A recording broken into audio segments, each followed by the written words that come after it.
부자가 되는 거랑 화를 안 내는 거랑 관계가 있을까요? 어떻게 보십니까? 오늘 한번 같이 생각해 보시죠. 며칠 전에 지인을 만났는데 굉장히 풀이 죽어 있고 기운이 없더라고요. 그래서 왜 그런가 봤더니 직장 상사한테 엄청 깨진 거예요. 깨지고 나서 이 사람은 진짜 엄청적으로 감정적으로 굉장히 많이 힘들어하고 있었습니다. 그리고 제가 물어봤어요. 당신한테 이렇게 화를 다 쏟아내고 나서 그 사람은 좀 어떻더냐 그랬더니 표정이 한결 좋아졌다는 거예요. 맞아요. 이래서 사람은 화를 내는 거죠. 직장 상사가 화를 내는 게 충분히 이해는 돼요.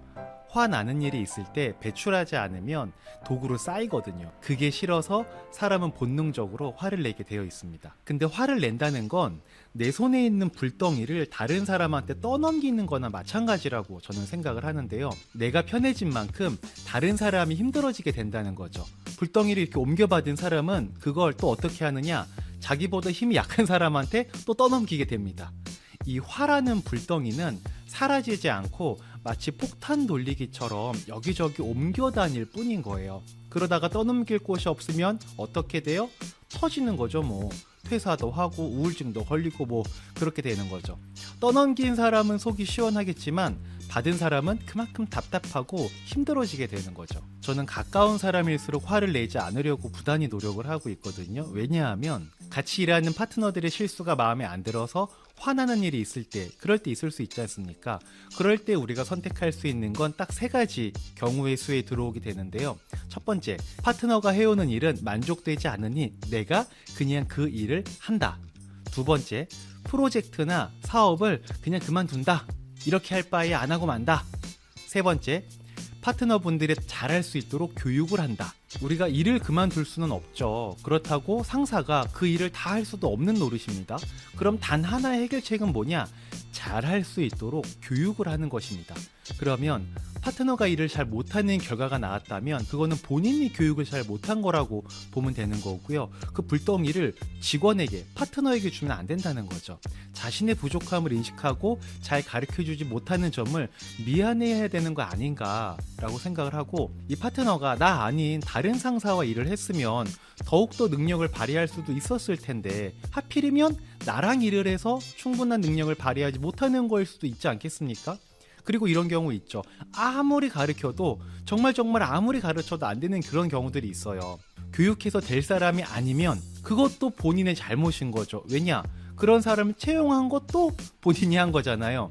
만약에 소규모 회사가 아니고 큰 회사라면은 그런 사람을 채용한 회사에 본인이 선택해 들어가서 일하고 있는 거잖아요. 그것도 결국은 본인의 선택이고 본인의 책임이라는 거죠. 누굴 탓하고 원망할 일이 아니라는 겁니다.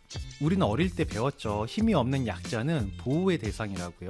그래서 노약자석도 있고 임산부석이 따로 있는 거 아니겠습니까? 사회적 지위에 의해서 강자와 약자는 늘 생기게 됩니다.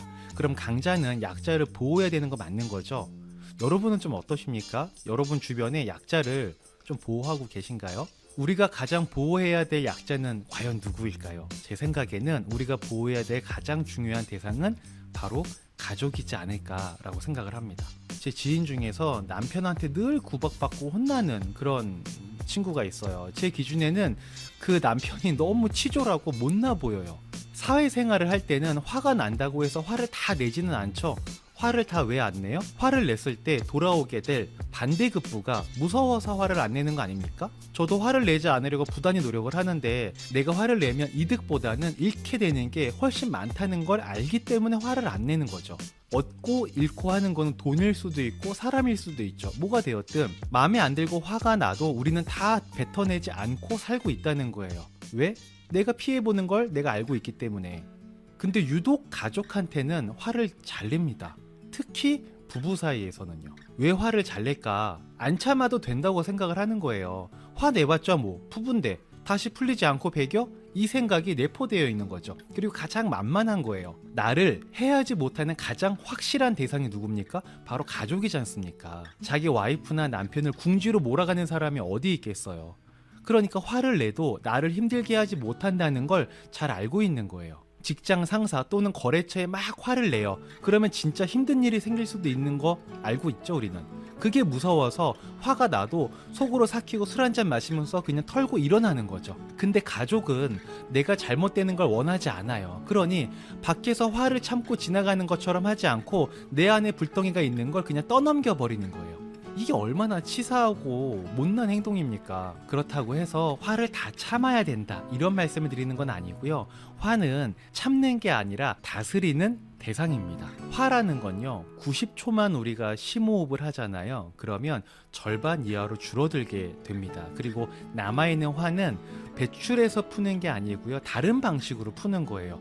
운동을 하거나 수다를 떨거나 취미 활동을 하거나 이런 것들로 말이죠. 인간은 상황이 바뀌지 않아도 마음이 바뀌면 같은 상황도 다르게 볼 수 있는 능력이 있는 거, 여러분 다 알고 있으시죠? 저도 가지고 있고 여러분도 가지고 있는 능력입니다.